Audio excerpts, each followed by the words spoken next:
નમસ્કાર મિત્રો, આજના વર્ચ્યુઅલ ક્લાસરૂમ ટ્રેનિંગ પ્રોગ્રામમાં આપ સૌનું હાર્દિક સ્વાગત છે.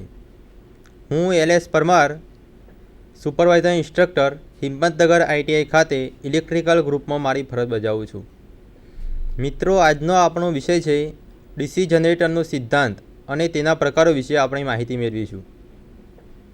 હવે DC જનરેટરના સિદ્ધાંત વિશે માહિતી મેળવ્યા પહેલાં આપણે જનરેટર શું છે તેની માહિતી લઈ લઈએ. તો જનરેટર એક એવું મશીન છે જે મિકેનિકલ એનર્જીનું ઇલેક્ટ્રિકલ એનર્જીમાં રૂપાંતર કરે છે, જે આપણે આ PPT ઉપરથી જાણી લઈએ.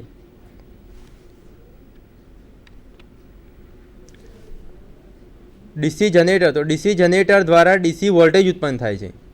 જ્યારે DC જનરેટરને કોઈ સાધન એટલે કે પ્રાઇમ મૂવર વડે ફેરવવામાં આવે છે ત્યારે તે યાંત્રિક કાર્યશક્તિનું વિદ્યુત કાર્યશક્તિમાં રૂપાંતર કરે છે. યાંત્રિક કાર્યશક્તિ કોઈ ડીઝલ એન્જિન, કોઈ મોટર અથવા ટર્બાઇન દ્વારા આપવામાં આવે છે. તેની શાફ્ટ સાથે DC જનરેટર જોડેલું હોય છે, જે વચ્ચે આ બ્લોક ડાયાગ્રામમાં આપણે બતાવેલ છે. તેથી જનરેટર ફરે છે અને તે આઉટપુટમાં આપણને વિદ્યુત કાર્યશક્તિ આપે છે. હવે DC જનરેટરના સિદ્ધાંત પર જોઈએ તો DC જનરેટરનો સિદ્ધાંત હવે મેન જોઈએ આપણે મેન ટોપિક ઉપર. તો DC જનરેટર ફેરાડેના ઇલેક્ટ્રોમેગ્નેટિક ઇન્ડક્શનના સિદ્ધાંત ઉપર કાર્ય કરે છે. એટલે કે જ્યારે કોઈ વાહકને ચુંબકીય ક્ષેત્રમાં ફેરવવામાં આવે છે ત્યારે તે વાહક દ્વારા ચુંબકીય ક્ષેત્ર કપાય છે અને તેમાં EMF ઉત્પન્ન થાય છે, એટલે કે વીજ ચાલક બળ ઉત્પન્ન થાય છે. ઉત્પન્ન થતું વીજ ચાલક બળ ચુંબકીય બળરેખાઓના કપાવાના દરના પ્રમાણમાં હોય છે. અહીં ઉપરોક્ત વિષય આપણે સિદ્ધાંત સમજવા માટે એક નીચે લૂપ જનરેટર આપ્યું છે, જેના પરથી વધારે ખ્યાલ આવશે. DC જનરેટર ખરેખર તો AC સપ્લાય ઉત્પન્ન કરે છે. તેના કંડક્ટરમાં જે આર્મેચર કંડક્ટર હોય છે તેમાં AC સપ્લાય હોય છે, પરંતુ સ્પ્લિટરિંગમાંથી સ્પ્લિટરિંગ બનાવીને તેમાંથી ACનું DCમાં રૂપાંતર કરવામાં આવે છે, જે આપણે 4 સ્ટેપ દ્વારા સ્ટેપ 1, 2 અને 3, 4 એમ 4 સ્ટેપ દ્વારા નીચે સમજી લઈએ. પ્રથમ સિમ્પલ લૂપ જનરેટર જોઈએ. તો જ્યાં આકૃતિ અહીં બતાવી છે તો એમાં એક કોઇલ મૂકેલ છે, ABCD કોઇલ છે. આ કોઇલ ABCD જે કોપરની કોઇલ છે, જેનો એક છેડો સ્લિપરિંગ P સાથે કનેક્ટેડ છે અને D સાથેનો છેડો સ્લિપરિંગ Q સાથે કનેક્ટેડ છે. આ કોઇલને ચુંબકીય ક્ષેત્રની વચ્ચે મૂકવામાં આવેલ છે. એટલે કે આ N પોલ અને S પોલ, ચુંબકના 2 પોલ હોય છે મિત્રો, N પોલ અને S પોલ. તો તેની વચ્ચે આ કોઇલ મૂકવામાં આવેલ છે. હવે જ્યારે આ કોઇલ ચુંબકીય ક્ષેત્રની વચ્ચે ફરે છે, રોટેટ થાય છે, ત્યારે તેમાં કઈ રીતના વીજ ચાલક બળ ઉત્પન્ન થાય છે તે આગળ આપણે જોઈએ છે. એ પહેલાં આ જે ઉત્પન્ન વીજ ચાલક બળ થાય છે, જે આ બ્રશ દ્વારા, બ્રશ X અને Y દ્વારા આપણે બાહ્ય સર્કિટમાં લઈએ છીએ. X બ્રશ છે જે સ્લિપરિંગ P સાથે કનેક્ટેડ છે, P સાથે લગાવવામાં આવેલ છે, અને જે Y બ્રશ છે તે Q સ્લિપરિંગ સાથે રાખેલ છે.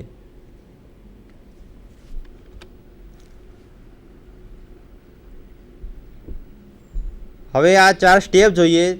તો પ્રથમ સ્ટેપ 1 જોઈએ તો તેમાં 1 અને 2માં AC સપ્લાય કઈ રીતના ઉત્પન્ન થાય છે તે બતાવેલ છે, અને સ્ટેપ 2 અને 3 અને 4માં DC સપ્લાય કઈ રીતના બનાવવામાં આવે છે, ACમાંથી DCમાં કઈ રીતના કન્વર્ટ કરવામાં આવે છે તે બતાવેલ છે. તો આકૃતિમાં આપણે જોઈએ તો આ N પોલ અને S પોલ છે, જેની વચ્ચે આ કોઇલ ABCD મૂકેલ છે. P સાથે X એનું જોડાણ આ સ્લિપરિંગ P સાથે કનેક્ટેડ કરેલ છે, જે આગળ આપણે 3D ટાઈપની આકૃતિમાં જોઈએ એ રીતના, અને Dનું જોડાણ આ Q સાથે આ સ્લિપરિંગ છે, જે આગળ આપણે આકૃતિ જોઈ તે રીતના આ કરેલ છે કનેક્ટ. P ઉપર બ્રશ X લગાવેલ છે, Q ઉપર Y બ્રશ લગાવેલ છે. હવે આ રીતનું જે વખત હોય છે કન્ડિશન, એટલે કે AB N પોલ સાઈડ હોય છે અને CD કોઇલ S પોલ બાજુમાં હોય છે, ત્યારે તેમાં કઈ રીતના વીજ પ્રવાહ પસાર થાય છે તે જોઈએ. તો વીજ પ્રવાહ ABCD Q Y F E અને X બ્રશ X અને સ્લિપરિંગ Pમાં થઈ અને એ સાઈડ વીજ પ્રવાહ પસાર થાય છે. એટલે કે લોડમાંથી વીજ પ્રવાહ F થી E દિશામાં વહે છે. અહીં F થી E દિશામાં વીજ પ્રવાહ પસાર થાય છે, અને તેનું આ વેવ ફોર્મ બતાવેલ છે, જે હાફ સાયકલનું બતાવેલ છે. 0 થી 180 ડિગ્રી જ્યારે કોઇલ ફરે છે, અડધી સાયકલ દરમિયાનનું આ વેવ ફોર્મ બતાવેલ છે. હવે જ્યારે આ કોઇલ મૂવ થાય છે, એન અને એસ પોલની વચ્ચે ચુંબકીય ક્ષેત્રની વચ્ચે આ કોઇલ આખી ABCD મૂવ થાય છે, ફરે છે, એટલે કે તેની પોઝિશન બદલાય છે. 180 ક્લોકવાઇઝ ડિગ્રી ફર્યા પછી તેની પોઝિશન બદલાય છે. AB સાઈડ છે જે પહેલાં એન પોલ સાઈડ હતી, જે એસ પોલ બાજુ આવેલ છે, જ્યારે સી અને ડી કોઇલ જે એસ પોલ સાઈડ હતી તે એન પોલ સાઈડ આવી જાય છે. હવે જે આ પોઝિશન બદલાય છે તે વખતે મિત્રો કઈ રીતના વીજ પ્રવાહ વહે છે તે જોઈએ. તો આ વખતે જે આકૃતિમાં બતાવ્યા પ્રમાણે વીજ પ્રવાહ એથી શરૂ નહીં થાય, ડીથી ચાલુ થશે. ડી, સી, બી, એ, ક્યુ, વાય, સોરી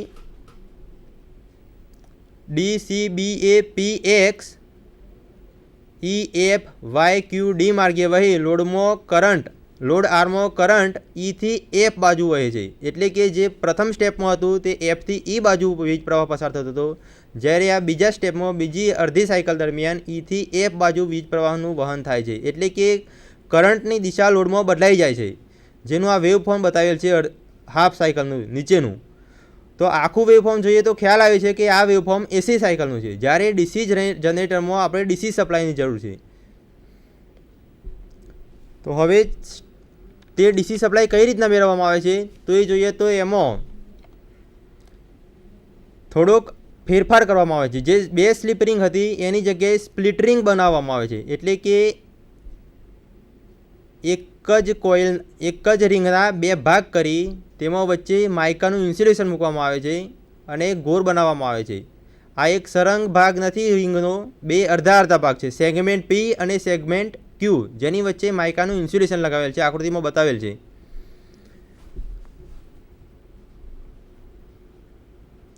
આ રીતની જે રચના બને છે તેને સ્પ્લિટ રિંગ કહેવામાં આવે છે. જે આગળ આપણે સ્લિપ રિંગ જોઈ આખી 2 હતી એની જગ્યાએ અહીંયા સ્પ્લિટ રિંગનો ઉપયોગ કરવામાં આવે છે. અને પ્રેક્ટિકલ જનરેટરમાં એટલે કે ઓરિજિનલ જનરેટરમાં આવા ઘણા એક કરતો વધારે સેગમેન્ટ કે જેટલી કોઇલ હોય એટલા એ પ્રમાણે સેગમેન્ટ લેવામાં આવે છે અને તેને કોમ્યુટેટર કહેવામાં આવે છે. દરેક સેગમેન્ટની વચ્ચે ઇન્સ્યુલેશન તરીકે માઇકાનો ઉપયોગ કરવામાં આવે છે. હવે સ્ટેપ 3માં જોઈએ તો ફરીથી જ્યારે coil AB N pole side આવે છે અને CD એસ પોલ સાઈડ આવે છે, એ વખત ફરીથી જોઈએ તો આ આકૃતિમાં 2 સ્લિપ રિંગની જગ્યાએ અહીંયા સ્પ્લિટ રિંગનો ઉપયોગ કરેલ છે. આપણે આગળ સ્ટેપ 1માં જે 2 અલગ સ્લિપ રિંગ હતી પી અને ક્યુ, એની જગ્યાએ એક જ સ્પ્લિટ રિંગ લીધેલ છે. 2 ભાગ કરી વચ્ચે આ ઇન્સ્યુલેશન લગાવેલ છે. એક જ સ્પ્લિટ રિંગનો ઉપયોગ કરી કઈ રીતના વેવફોર્મ મળે છે, આઉટપુટ મળે છે ડીસી તે જોઈએ. તો આકૃતિમાં 2 અલગ સ્લિપ રિંગ જવાને બદલે સ્પ્લિટ રિંગનો ઉપયોગ કરવામાં આવેલ છે. તો બાહ્ય જે લોડ છે RL તેમાંથી વીજ પ્રવાહ પસાર થાય છે તેની દિશા બતાવવામાં આવી છે. તો આકૃતિમાં જોઈએ તો વીજ પ્રવાહ A, B, C, D, Q, Y, F, E, X, P તરફ વહે છે. એટલે કે લોડમાં વીજ પ્રવાહ Fથી E બાજુ વહે છે.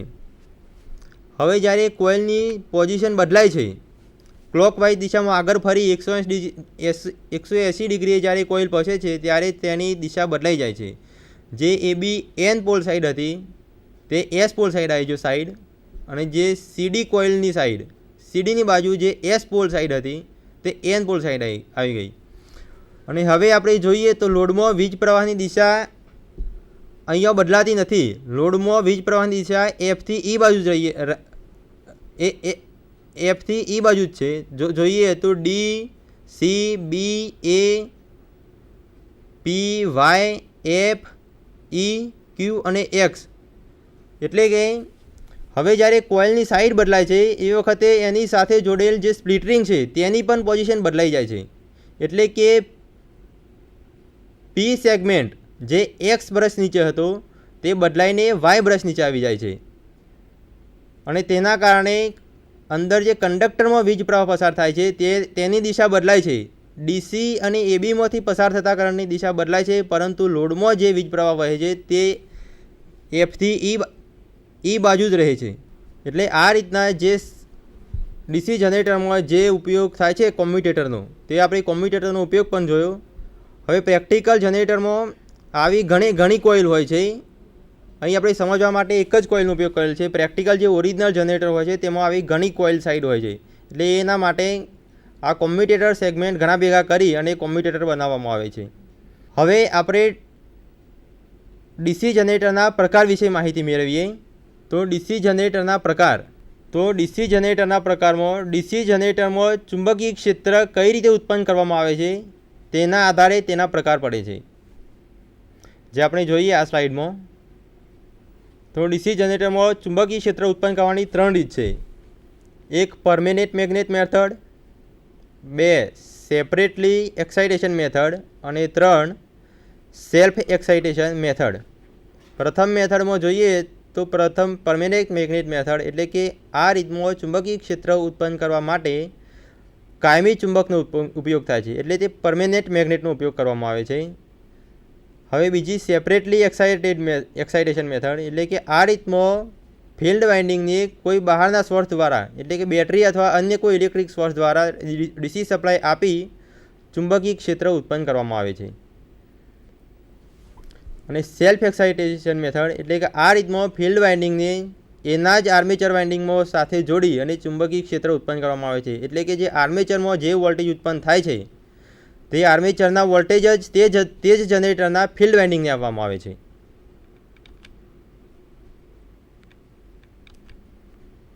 ડીસી જનરેટરના પ્રકાર જોઈએ આપણે તો પ્રથમ મુખ્ય 2 પ્રકાર પડે છે, પરમેનન્ટ મેગ્નેટ જનરેટર અને 2 ઇલેક્ટ્રોમેગ્નેટ જનરેટર. હવે એમાં પાછા ઇલેક્ટ્રોમેગ્નેટ જનરેટરના 2 પ્રકાર પડે છે બીજા, સેલ્ફ એક્સાઇટેડ જનરેટર અને બીજું separately excited generator. Self excited જનરેટરના બીજા 3 પ્રકાર પડે છે, તો સિરીઝ જનરેટર, શન્ટ જનરેટર અને કમ્પાઉન્ડ જનરેટર. આ કમ્પાઉન્ડ જનરેટરના પાછા બીજા 2 પ્રકાર પડે છે, જે જોઈએ તો લોંગ શન્ટ કમ્પાઉન્ડ જનરેટર અને short shunt compound generator. Long shunt compound જનરેટરના 2 પ્રકાર જોઈએ તો ક્યુમ્યુલેટિવ કમ્પાઉન્ડ અને ડિફરન્શિયલ કમ્પાઉન્ડ જનરેટર. એ જ રીતના શોર્ટ શન્ટ કમ્પાઉન્ડ જનરેટરના 2 પ્રકાર, ક્યુમ્યુલેટિવ કમ્પાઉન્ડ જનરેટર અને ડિફરન્શિયલ કમ્પાઉન્ડ જનરેટર. હવે આ દરેક જનરેટર વિશે થોડીક વધારે માહિતી મેળવી લઈએ નીચે. તો પ્રથમ પરમેનન્ટ મેગ્નેટ જનરેટર.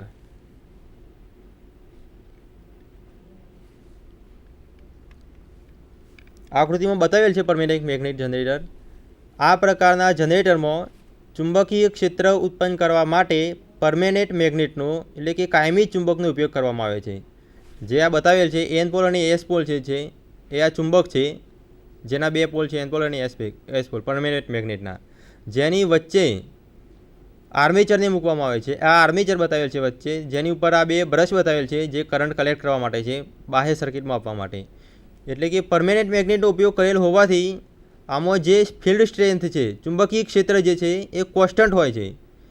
એટલે આર્મેચર વાઇન્ડિંગમાં જે ઈએમએફ ઇન્ડ્યુસ થશે તે ઈએમએફ સ્પીડ પર આધાર રાખે છે. આર્મેચર જેટલી સ્પીડથી ફેરવવામાં આવશે એટલું તેમાં ઈએમએફ ઇન્ડ્યુસ થાય છે.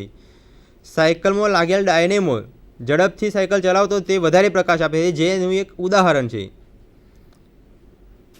કોઈ ચોક્કસ સ્પીડ ઉપર તે સ્થિર ઈએમએફ ઉત્પન્ન કરે છે આ પરમેનન્ટ મેગ્નેટ જનરેટર. આ જનરેટરનો ઉપયોગ જોઈએ તો તે મેગરમાં થાય છે. એક તો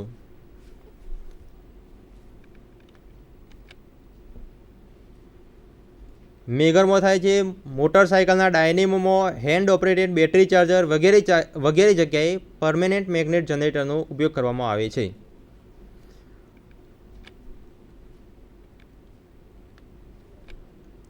હવે મિત્રો બીજો પ્રકાર જોઈએ તો ઇલેક્ટ્રોમેગ્નેટ જનરેટર. આ પ્રકારના જનરેટરમાં ચુંબકીય ક્ષેત્ર ઉત્પન્ન કરવા માટે ફિલ્ડ પોલનો ઉપયોગ કરવામાં આવે છે. એટલે કે ફિલ્ડ પોલ ઉપર ફિલ્ડ વાઇન્ડિંગ કરીને તેમાંથી વિદ્યુત પ્રવાહ પસાર કરીને ચુંબકીય ક્ષેત્ર ઉત્પન્ન કરવામાં આવે છે. ઇલેક્ટ્રિક સ્થિતિથી આમાં ચુંબકીય ક્ષેત્ર ઉત્પન્ન કરવામાં આવે છે, એટલે એનું નામ છે ઇલેક્ટ્રોમેગ્નેટ જનરેટર. પહેલાં આગળ આપણે જોયું પરમેનન્ટ મેગ્નેટ, તેમાં કાયમી ચુંબક હતું, પરમેનન્ટ ચુંબક હતું. આમાં વીજળીનો ઉપયોગ કરીને ચુંબક બનાવવામાં આવે છે. તો આવા 2 પ્રકાર છે, એક સેપરેટલી એક્સાઇટેડ જનરેટર અને બીજું છે સેલ્ફ એક્સાઇટેડ જનરેટર. મિત્રો હવે સેપરેટલી એક્સાઇટેડ જનરેટર વિશે જોઈએ. તો આ પ્રકારના જનરેટરમાં ફિલ્ડ વાઇન્ડિંગને બહારના સપ્લાય સોર્સ દ્વારા એટલે કે બેટરી અથવા બીજા કોઈ ઇલેક્ટ્રિક સોર્સ દ્વારા સપ્લાય આપવામાં આવે છે, જેથી ફિલ્ડ વાઇન્ડિંગમાંથી વીજ પ્રવાહનું પસાર થવાથી જે એન અને એસ પોલ છે આર્મેચરમાં અને ફિલ્ડ પોલ છે તેમાં ચુંબકીય ક્ષેત્ર ઉત્પન્ન થાય છે અને તેમાં રાખેલ આર્મેચર ફરતું હોવાથી તેમાં ઈએમએફ ઇન્ડ્યુસ થાય છે.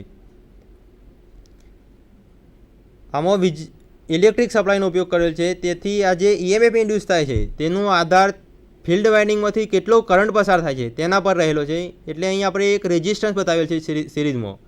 ફિલ્ડ વાઇન્ડિંગની સિરીઝમાં રેઝિસ્ટન્સ લગાવેલ છે, જેના કારણે આપણે ફિલ્ડ કરંટ કંટ્રોલ કરી શકીએ છીએ અને એ રીતના આઉટપુટમાં આપણને વોલ્ટેજ ઓછા વધતી મેળવી શકીએ છીએ. જ્યારે પરમેનન્ટ મેગ્નેટમાં ઈએમએફ ઓછા વધતી કરવા માટે આર્મેચરની સ્પીડમાં ચેન્જ લાવીને કરી શકાય છે. આમાં બંને રીતે વોલ્ટેજ કંટ્રોલ કરી શકાય છે, ઉત્પન્ન થતું ઈએમએફ. ફિલ્ડ કરંટમાં ફેરફાર કરીને આપણે આઉટપુટ ઓછા વધતી કરી શકીએ છીએ અને બીજું આર્મેચરની સ્પીડમાં ઓછા વધતી કરીને પણ. હવે બીજો એક પ્રકાર જોઈએ, સેલ્ફ એક્સાઇટેડ જનરેટર. તો આ જનરેટરમાં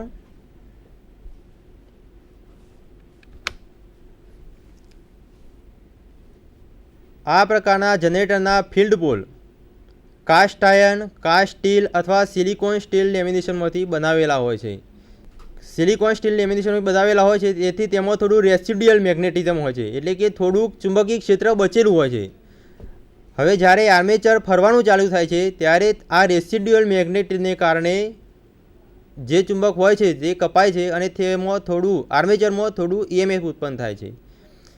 આ જે થોડું ઈએમએફ ઉત્પન્ન થાય છે જે ફિલ્ડ વાઇન્ડિંગને આપવામાં આવે છે, એટલે કે આર્મેચરમાં જે ઈએમએફ ઇન્ડ્યુસ થાય છે તે જ પાછું ફિલ્ડ વાઇન્ડિંગને આપવામાં આવે છે.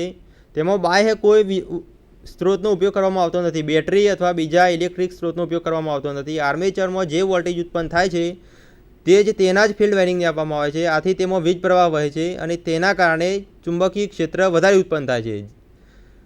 તેના પરિણામે જે ઉત્પન્ન ઈએમએફ હોય છે તે આગળના કરતો રેસિડ્યુઅલ મેગ્નેટિઝમ કરતો વધારે હોય છે અને આ રીતના આર્મેચરના ઈએમએફમાં ધીરે ધીરે ઉત્તર વધારો થાય છે અને રેટેડ સ્પીડે જ્યારે પહોંચે છે આર્મેચર તે વખતે તેમાં વોલ્ટેજ ઉત્પન્ન થાય છે. આ પ્રકારના જનરેટરમાં ફિલ્ડ વાઇન્ડિંગને એક્સાઇટ કરવા માટે આર્મેચરમાં ઉત્પન્ન થતા ઈએમએફનો ઉપયોગ કરવામાં આવે છે અને એક્સાઇટેશન માટે બહારના કોઈ સપ્લાય સોર્સની જરૂર પડતી નથી. આર્મેચર સાથેના ફિલ્ડ વાઇન્ડિંગના જોડાણના આધારે પણ જનરેટરના બીજા 3 પ્રકાર પાડવામાં આવે છે, જે એક સિરીઝ જનરેટર છે, 2 શન્ટ જનરેટર અને 3 કમ્પાઉન્ડ જનરેટર. તો મિત્રો આ આપણે સિરીઝ જનરેટરના પ્રકાર અને તેના સિદ્ધાંત વિશે માહિતી મેળવી. હવે પછી આપણે આ સિરીઝ જનરેટર, શન્ટ જનરેટર અને કમ્પાઉન્ડ જનરેટર વિશે વિગતવાર ચર્ચા હવે પછીના લેક્ચરમાં આપણે કરીશું. ત્યાં સુધી નમસ્કાર.